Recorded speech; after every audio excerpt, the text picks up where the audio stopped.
So when you work on programs and platforms like World Class, the kind of Olympics of any cocktail competition in the world, and you are mentoring and coaching and working with bartenders and getting out the best of their creativity, and you're supporting them and ensuring they've got the knowledge and the equipment to be able to deliver it, it's absolutely tantalizing. It's a fabulous, fabulous industry to be in.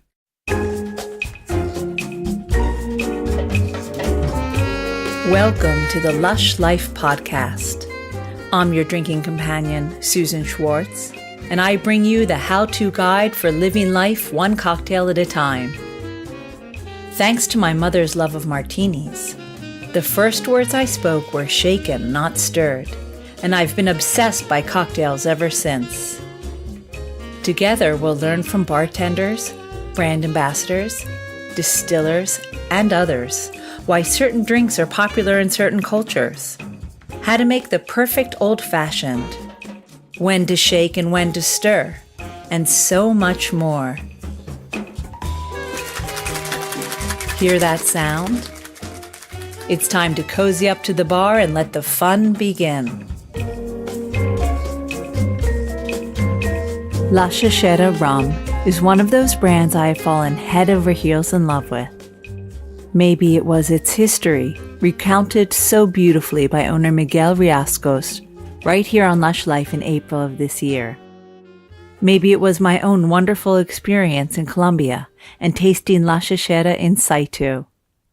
Or maybe it was because of today's guest, Stephanie Jordan. But before we meet her, I have some really exciting news. Lush Life Podcast and LushLifeManual.com have been nominated for a 2018 Savoir Magazine Blog Award in the Best Drinks Blog category. I thank all of you who nominated me. The voting ends tomorrow, so if you haven't done so already, please head to LushLifeManual.com or Savoir.com and vote as many times as you can. Now back to our guest today, Stephanie Jordan, whom I met when she was brand ambassador of Hechicera Rum earlier this year. Even then, I could tell hers was a story that needed to be told. It's probably not the simplest of stories. I don't know if you've heard the term TCK, which is a third culture kid. It's the definition of someone that is raised in a country different to that of both their parents. So my father is from Colombia, from Bogota. My mother's British, from Cambridgeshire, but I was raised in France, in Burgundy. So you become a third culture child as you are none of any of them, yet a combination of them all.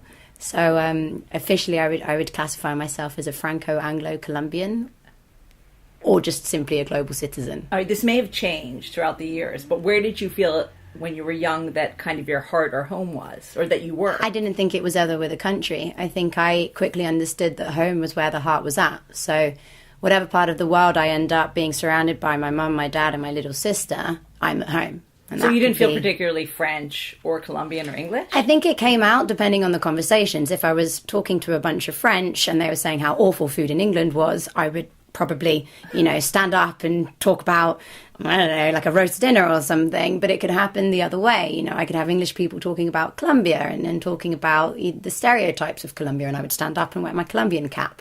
It would shift to and fro. Where did your parents meet? They met in Paris in the early 80s. Oh, that's very romantic. Yeah, it is. All right, so even they had those three cultures. Yeah, they did. I mean, my mum moved out to Colombia with my father in the early 80s, which I'm sure most people have probably seen Narcos on Netflix by now. But this was at the height of the violence with Pablo Escobar. The bombs were going off in Bogota. She ended up working in the emerald trade, and she stayed out there for 4 years, married my father so she could have the paperwork to stay, which is a rare story. But after a while, I think she made the call to move to London, and then me and my sister came along a few years later. So why Burgundy? Why Burgundy? My mum and dad have always been in the wine trade. So since they moved back from Bogota, they set up in London. My dad was running some wine stores called Peter Dominic's at the time. And my mother joined what would have been Diageo. It was IDV, UDV. So she was heading up one of the biggest wine brands of the time, which was called Piedor. the slogan was "Les Français adorent le pied d'or." Does it still exist? It does. The volumes have dropped considerably, but it was the number one selling wine in the off trade in the UK. Kind of the wine that introduced wine to the Brits. It was literally the wine that introduced wine to the Brits. This is at the time of Blue Nun. I don't know if you would have ever seen those bottles. It was that era, and they decided that the marketing people should be based in the production locations. So we all relocated to the Beaujolais, and I was 4.5. So did you grow up, just stomping grapes and cutting grapes? Well, sadly, I think if anyone pretends to still stomp grapes, they're completely romanticizing the wine production process. But ultimately, it was my dad then retrained and got his degree in vinification and winemaking. My mum stayed in the trade, and fast forward, I think that would have been 25 years ago. My parents are still in Burgundy. Wine is at the heart of everything that we do. It's how we earn our bread, and it's also how we spend all our bread. I definitely started earning my first pennies picking grapes during harvest season. And so I guess that was your first introduction to, I'm using this in quotations, hospitality. And world. I think it's a big. I understand the quotes. Hospitality and actual production of spirits or wine, that they're very different things. And I think the one thing I've found over my years working in spirits is that at the heart of wine is agriculture.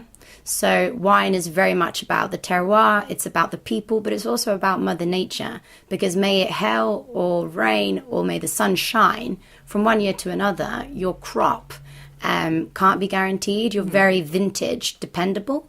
Whereas in spirits, because you tend to have some sort of neutral base, whether it be grain or you're working with potato, you can consistently use previous year's stock to make your produce. And I feel that when you're in spirits, actually maybe hospitality takes on a greater form because you've not got an end product. So you need someone to take that bottle of vodka and do something with it. Whereas with wine, ultimately, a sommelier can recommend a wine, he'll open the bottle, but that's kind of where it ends. The magic happens before. So when you were thinking of a career, were you thinking wine? Was it just an automatic, I'm going to go into spirits? It was wine. It was wine.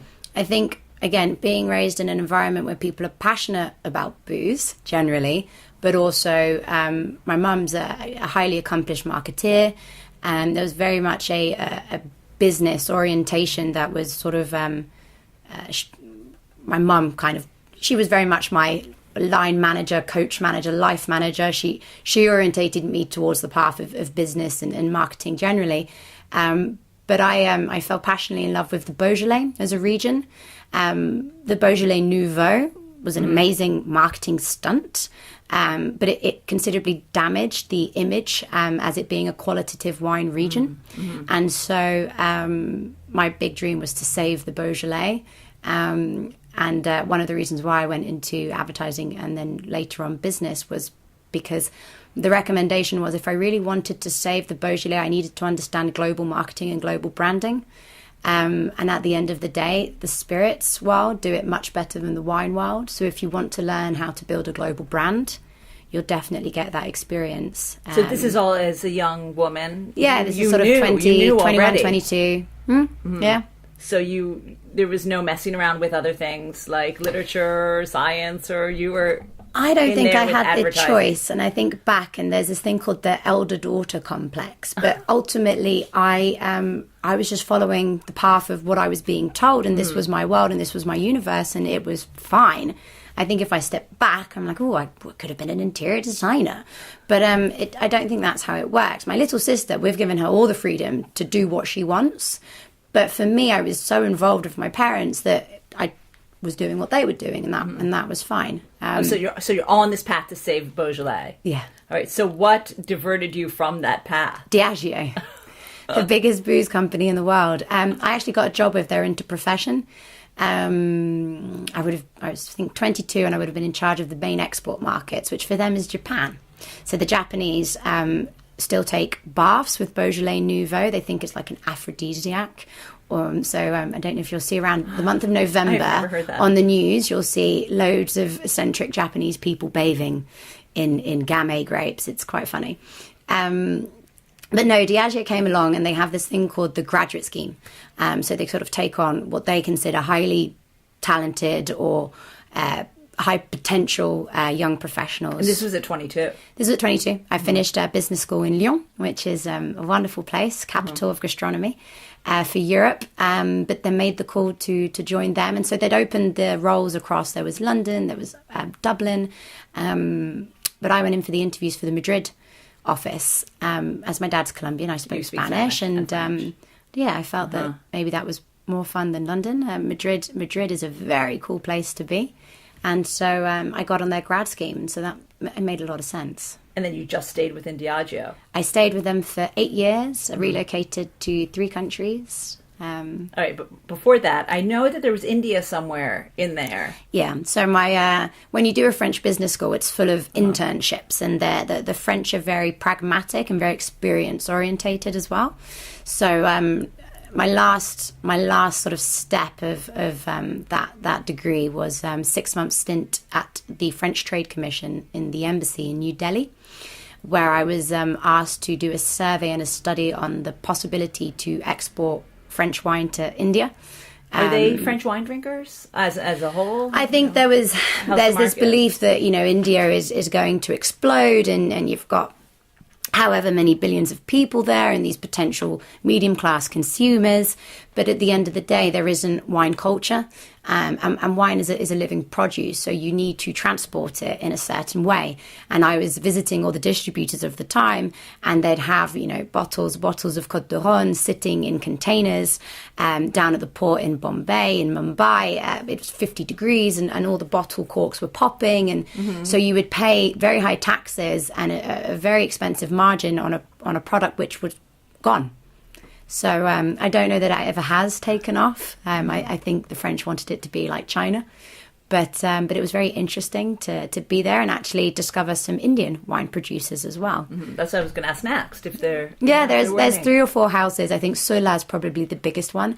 They're planting international varietals. So you've got your French, your Sauvignons, and your Chardonnays and your Cabernets. But again, it's culture and it's knowledge, and people making wine. The majority now have hundreds of years of expertise, so they have to export all the knowledge, and they have to bring all these people in. So it's not cost efficient. Mm-hmm. Maybe in a few years.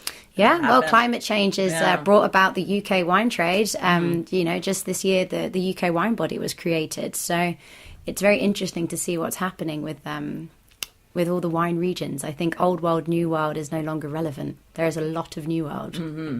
But back to you and Diageo. So you got into this Diageo graduate scheme. Mm-hmm. So what was some of the first things that you were doing there? Oh gosh, as a 22-year-old, you can't choose your role, right? Okay. So my first role it was pretty random. It's something that they call category management, also known as ease of shop. But basically, it's range reviews. So Spain is a massively complex and diverse market when it comes to traditional produce. They have pacharán, they have anise, they have a bunch of, locally made drinks, which take up a vast majority of the market. They then have local whiskey, local gins, and then they have the international categories. So the first job was to review hundreds and hundreds and hundreds of individual SKUs, which were different brands and bottles, and advise Carrefour, Alcampo, Metro, the big supermarket chains, to which stocks they should keep and which were not delivering them any results or any volume. And obviously you'd come in as Diageo, so you were trying to push. The big one in Spain was J&B, Justerini and Brooks's blended whiskey. Right. I played Tetris basically, because you had these planograms and you had to place bottles on shelves. So I guess there's a lot of data. So much data. Yeah. And I think I learned about every single different type of booze that exists under the sun. It's crazy. You would think that they would already know all of this. Wow. I guess there's, as you said, so many. Yeah. That. Well, and also you have to think that the people that are the purchase managers in these supermarket chains, etc., they aren't necessarily specialists in liquor. Uh-huh. It's a very different environment in which they work. So you have to come in as an expert, and that's what the big companies do. They don't just sell you their brands. Yes, Diageo sells whiskey, and yes, it sells gin, and yes, it sells rum, but it sells expertise. So it will go to a partner, a client, a distributor, or a supermarket, and say, stock my product, plus I will help you sell it better. You know, and that's the added value that's expected. So then where were you going to go after that? Were you able to choose what you wanted? No, then how long did it take before you could choose what you wanted? It took 4 years. All right. The second you always year, had this idea, okay, Beaujolais. So for me, or did you just get rid of that idea and say, you know what? The passion remained liquid. Okay. Liquid, production, heritage, culture, people. And so the second role, it was a sales role, which, you know, honestly, not much fun, but you have to learn the basics. If you do not understand that the end game of any company is to sell, you are in the wrong business, right. Whether that's hospitality or in a big corporate environment. So sales roles are crucial, however painful and hard that they may be. Our industry operates in cases. They could be 9-litre cases, or they can be physical 6-bottle cases, but you need to understand what a case represents. You need to understand what the NSV is. You need to be able to have these... What's the NSV? So the net sales revenue. Okay. So you need to have all your sales metrics, and you need to have your business lingo in check, because if you want to have a career, or even say launch your own brand one day, these are the basics, you know, and it's great and lovely and nice to make rum, and it's fabulous to make a beautiful daiquiri with it. But behind that, it's a business model. It's a business model. You won't have a company if you don't sell anything. Correct. But then, you know, twist of fate. One of my mentors, a guy called Jorge Pineda, an Argentinian man that's been in Spain for a very long time, decided to take me under his wing as a local brand ambassador for Spain. This wouldn't have actually been the traditional course. I should have gone more into maybe a marketing, brand management role. But he knew my passion for wine, and he knew how much I wanted to get into what they were calling the reserve division. So this was the time, a portfolio of brands where there was Zacapa, rum from Guatemala. We had Ciroc vodka, Grand Marnier, Don Julio tequila. It's kind of the cream of the crop. It is the cream of the crop, and there is marketing, there is branding, there is packaging, there are campaigns, but it's liquid.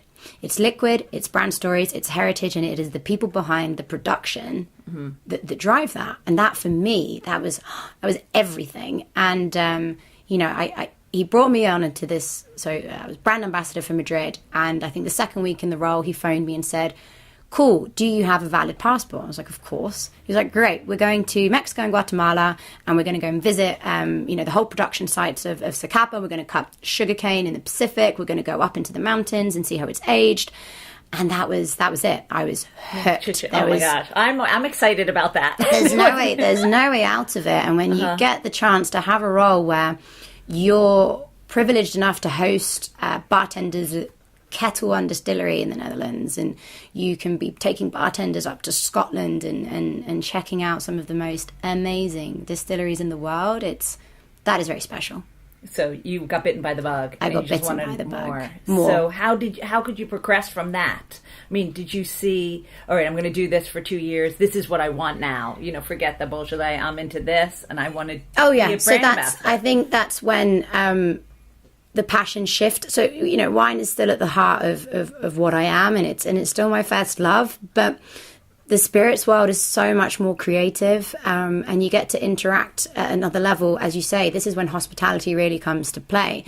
So when you work on programs and platforms like World Class, the kind of Olympics of any cocktail competition in the world, and you are mentoring and coaching and working with bartenders and getting out the best of their creativity, and you're supporting them and ensuring they've got the knowledge and the equipment to be able to deliver it. It's absolutely tantalizing. It's a fabulous industry to be in. And were you able to do that before you worked with Tanqueray? Yeah, so the 2 years in Spain. While you were in Spain? Yeah, so we launched World Class for the Spanish business. We actually had one of the global winners, which was a guy called David Rios. And we got a lot of visibility from that. I think when a market produces a global champion, internally the business will look to you and try and see what it is that you've been doing so well to, I want to say, kind of breed such a good crop of bartenders. And, you know, Diageo Reserve, world class, definitely improved and helped grow the hospitality industry in Spain. And then if you're part of that... Can you answer that question for me, though? So what do you think was going on in Spain that created... Well, Spain, first of all, interesting enough, it's one of the few markets which is brand orientated. So a consumer, and this is the rebirth of gin is from Spain, and it is from a simple serve, which was the copa de balón, which was this big balloon glass with lots of ice and a garnish. But it was more than that. If you go into a pub in the UK and say, "Can I have a gin and tonic, please?" you would get given a gin, whichever gin they have on pour, and you'd get a spray gun, and they'd fill you with some sort of weird smelling chlorine tonic water. In Spain, "Can I un gin tonic, por favor?" First of all, what gin do you want? Any bartender, any waiter would ask you, what gin do you want? So you have to brankle. So you need to be able to say, oh, well, a Tanqueray. Oh, well, a Hendrix. Oh, well, I have a Larios. So you needed to know your gins. Mm-hmm. And then the second question would be, and what tonic? And this is also the birth of Fever-Tree, So that for Spain, I think, was a true unique thing that they had, in that it then became a very interesting market for brands to go and invest because you had brand recognition. And the Spanish bartenders were very good at doing the basics. A simple gin and tonic in Spain was a whole entire art form. And that made a big difference. Mm-hmm. Thank goodness for us here in the UK now. Absolutely. Absolutely. So when did you decide to move on from Spain? So with that big win from David, I was called by a wonderful woman at the time, Alison Forrester, who was in the business. And she said, right, you speak French? I said, I do. Brilliant. You are going to go to the Indian Ocean and set up and help set up this reserve luxury unit down for Seychelles and Mauritius and Réunion Island. It's hard to say no to that. Wow. Well, I'm 26. Right. I don't know where that is on the map. Google it. Still can't find it on the map. Zoom in. Still not there. Madagascar's there. I'm like, okay, zoom in, zoom in, zoom in. And all of a sudden you have this volcanic island in the middle of the Indian Ocean. Were they speaking French? Speaking French. Well, it's the European Union. So my salary was in euros. It was insane. And I moved down there and met, again, some amazing people. Another strong woman who I had as a mentor and a boss, Valérie Strul. And we took on this mission. Which island did you live on? Réunion. You did? Mm-hmm. Because she was from there. Okay. Originally, they wanted to post us on Seychelles, and I'm ever so grateful that they didn't. I mean, what a beautiful place, but paradise on earth can very quickly become hell when there's a couple of thousand islanders and more coconuts knocking about. It's when you come from... How long did you live on the Réunion? 2 years in Réunion Island. Mm-hmm. Yeah. And I mean, Mauritius is a capital for 5-star hotels, so we had a big job to develop beautiful brands like Johnny Walker Blue Label and get them into the bars and get them into these $1,000 a night villas, and we got to work in that setting, which was pretty spectacular. How many were in your team there? We were a team of 3. Jan, our brand ambassador, and Valerie and myself, and we had a lot of fun. That is really hard to come back from. Yeah. But I guess sometimes you must felt so claustrophobic.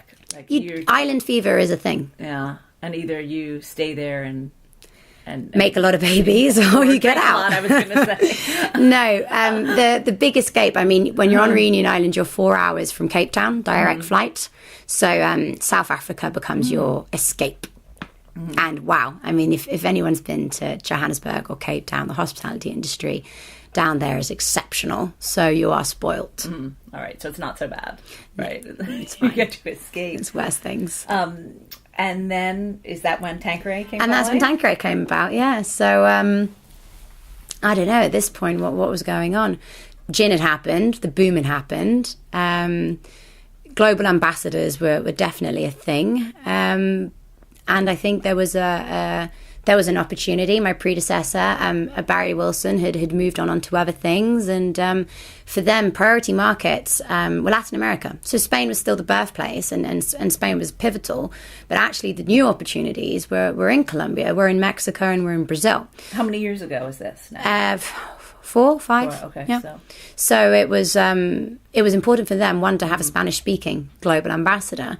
And I think it's interesting, my languages have actually sort of steered my career because of any given opportunity. It was like, right, you speak French, go down to the Indian Ocean. Without French, I could never have done that role.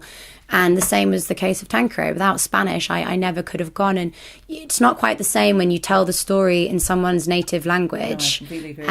The message is just that much stronger, and it's much easier to relate and connect with people. And I think it made sense, to have a kind of a woman on the brand.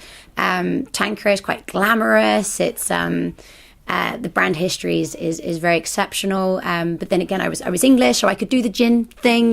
Gin is quintessentially English to an extent. And I think just from a profile perspective and even if you think about it, a global brand ambassador, it needs to be able to talk to trade. It needs to be able to, understand drinks and mixology to a certain extent, but it also needs to be able to navigate the internal corporate world, because you're dealing with some very senior stakeholders in a business that has, 30,000 odd employees. I was given the chance and got to move to London and basically pay ridiculous amount of rent for a home in which I never lived. And I was on the road probably 3 weeks a month, a minimum. Got a gold BA card within about 6 months of that, and had a very very intense but a very incredible 2-year stint on the brand. Now, I think you were the first brand ambassador I've interviewed who wasn't a bartender beforehand. Mm-hmm. Did you feel that you were either was lacking in something or had to catch up, or did you feel reverse, like, oh, I had this so much more because I understood the corporate world than the bartenders who then become brand ambassadors? I think it's everyone has different arrows to their bow, and I think if you want to be the best professional in any role, you want to try and get as many of those arrows as possible. So absolutely I had to catch up, but I'd done that those years I was in Spain. When we were launching World Class, this is at a time where actually we were studying and learning and training ourselves and traveling to London at the time to visit the best bars. We were bringing back knowledge to the Spanish community, so we actually grew with that knowledge.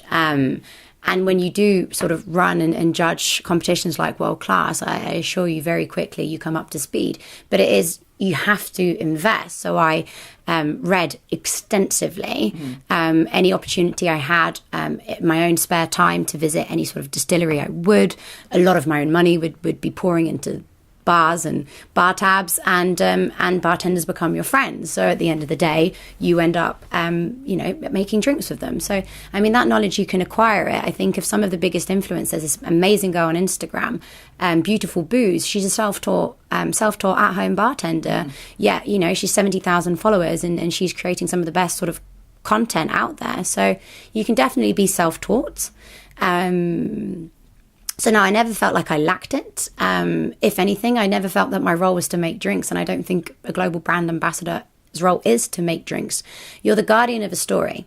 So in the case of Tanqueray, my knowledge was category, gin, history of gin, production of gin, and then above and beyond that, it was the storytelling behind Tanqueray and the brand and its founder, Charles Tanqueray, 1830, and it was to take them on a journey whereby I would give them all the tools to fully understand the liquid and its history and its heritage. But as I say, booze is different to wine. Once you serve the wine, you're done. With gin, there's a next step. People aren't drinking a dram of gin anymore. You do need to mix it in some way. And that was where my job ended. I gave the bartender the tools. Then it was for the bartender to create. It was almost like if you were a paint maker and you gave an artist paint and then they painted. A paint maker doesn't need to paint. A paint maker just needs to focus on making the best quality, the highest vibrant color, the most resistant paint. And I think that's what the job of an ambassador is. And so I'm sure, working, you got to the highest point that you were able to at Diageo. And I'm sure it can be an amazing cushion. Why would you want to leave that and do something new? Very new. Very new. I think I came to realize that to a certain extent, I was slightly corporified. 8 years in a multinational, you learn a very specific work culture, a very specific work language, and actually you only know one way of doing things. So I definitely felt that I needed to become myself, and I needed to do something different, do something maybe, I don't know if fulfilling is the right word, but something where at the end of the day, you know, when you are one of 30,000, your added value is to an extent limited, and actually the business will still sell 3 million cases with or without you. And so I definitely started feeling that, and feeling that I was potentially working for maybe stakeholders, shareholders, actionists, but maybe not for Charles Tanqueray. And business decisions are made which maybe don't quite resonate with you, and you realize that you can't control something that big. It's a beast, and you are a clog, and I think it's nice to maybe be part of something at a more personable level. So Colombia, sort of having gone back to the UK, done a bit of the French thing, I hadn't done the Colombia thing, and yet Colombia is a big part of my identity. It's a big part of who I am, and it's a big part of even my personality. I'm a very Latin person. So when I was in Bogota for Cocktail Week, I met with Miguel Riascos, who knew that I was half Colombian, worked at Diageo on Tanqueray, and through a series of coincidences we met, and kind of just wanted to pick my brain. And very quickly, brain picking became, hey, why don't you join this crazy experience and this crazy gig, which is to set Colombia on the map for the right reasons, and talk about rum, and talk about a brand which is called Hechicera, which means the enchantress, and is all about the biodiversity of Colombia as a country, and the feminine energy behind Mother Nature. It was very inspiring. I felt very moved, and we had some very personal conversations whereby Miguel said, your essence, what you are, that's what I want for you. Are in Hechicera. You become the brand. You are it. You are part of it. You add true value from the word go, and all of a sudden you're stepping into a startup with 5-6 people spread across 4 countries, working with an 8-hour time difference. A bit of a cultural clash as well. Go from a corporate universe to a family-run Colombian company. That's a real thing. And that's the journey I've been on for the past year, setting Colombia on the map for the right reasons. What desires and loves do you feel from this project? I think, again, when something is so personable, it's much easier to understand where true value can be added. So let's put the business side apart. Like, at the end of the day, we need to sell rum, right? That's the core mission of what we need to do with Hechicera. Fair. But actually, I think there's a much greater implication. So to be able to work on a brand whose home is Barranquilla, Colombia, all of a sudden means that you are intricately linked to the hospitality industry in Colombia. One of my good friends is a very, very, very talented Colombian bartender who works in Paris. And I remember talking to him a lot about the hospitality industry and how, for many, it isn't a choice in Colombia. Okay, you don't choose to become a bartender like you may do in Europe. It is definitely not considered a prestigious career path. It tends to be, I want to say, sort of the working class, the humbler classes that end up in hospitality, because that is the route that is given to them. So you're working with a very different kind of breed of person, because actually they are so grateful, eternally and deeply grateful for any education, any attention, and any kind of visibility that you can bring to them. So working with Colombian bartenders is massively inspiring. And I think being a Colombian brand, a big part of the work that we need to do is to support that local industry and help them rise and actually get those bars recognized. So if you're thinking of 50 best bars, to date, there were very few in Latin America. Those that were there, for example, were in Mexico, and there was a real reason for it. The international trade traveled to Mexico because of tequila and mezcal. So you had all the best guys from New York and the best guys from London and Paris and Italy, and they were flying into Mexico. So they would visit the local bars, they would do local guest shifts, and there was a real exchange and share of knowledge, which allowed the Mexican bar scene to step up. Now, Colombia traditionally hasn't actually been producing any high quality distillate, liquor, wine, pisco, anything which would mean that any of this community would ever come, right? So all of a sudden, if you have a brand which is made locally, for me to be able to bring out the international community to Colombia, for that exchange to start to happen, hopefully next year start bringing Colombian bartenders to some of the key cities in Europe for them to show what they're doing there, and starting to have that exchange will massively change the landscape of the hospitality industry for Colombia. An exciting time. Very exciting. It's you know what? It's an amazing time for the country. The tourism board says Colombia that the only risk is that you'll want to stay. I know that you've been there. I know that you've been there, Susan, and it's Colombians say they were blessed with paradise. It's, as I say, the most biodiverse country in the world per square kilometre. The only country more biodiverse is Brazil, and it's 5 times bigger. But Colombia has the Caribbean, the Pacific, the Andean Mountains, the Amazon. Thousands and thousands of species of flora and animals and insects. And the people have a real energy, right? It's a fun place to be. But yet they were riddled in civil war for more than 50, 60 years. It became the capital of Narcolandia. Everyone has seen Narcos on Netflix. And you know what? It's really well done. But that's really tough. That's your country. Some of the produce that are coming out of Colombia, coffee, flowers, banana, there's some incredible agriculture because the land is so incredibly fertile, which is also why sugarcane from the Colombian Pacific, it's going to give you some very, very good rum. So to be able to start telling the right reasons and for Colombia to feel that they were blessed on paradise and that they didn't have to live in a hell, I think is personally really, really motivating. And I think that's why I'm enjoying La Hechicera so much. It seems like you, in your work career, you have now touched on all of those parts that made you, what was it, a third culture kid? Three culture kid. Yeah. So you had your French, your English, and now the Colombians come out. Yeah, and it's nice to be able to express all parts of your identity. It's a curious thing, but I am enjoying this time. Maybe we'll see you in Scandinavia next. Oh gosh, well, I think it all depends on who I end up, marrying and having a family with. What culture are they going to bring to the table? They need 3. I feel like they'll need 3. A minimum of 3 is required. No, but at the end of the day, we work in this industry. We talk about cocktails, but I think there's no simpler way to describe it. Like you become an absolute blend, mix, cocktail concoction of all these cultures and nations. American. Gosh, yes. Why not? I love that Stephanie calls brand ambassadors the guardians of the story.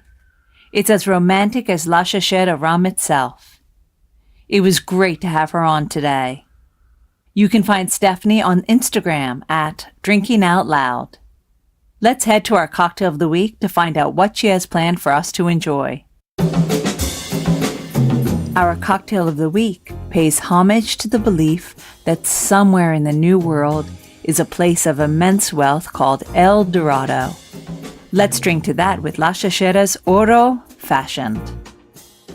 In a mixing glass, place a small cube of gold dust-covered panela.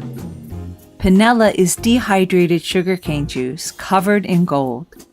It has far more flavor than sugar and is argued to be much healthier.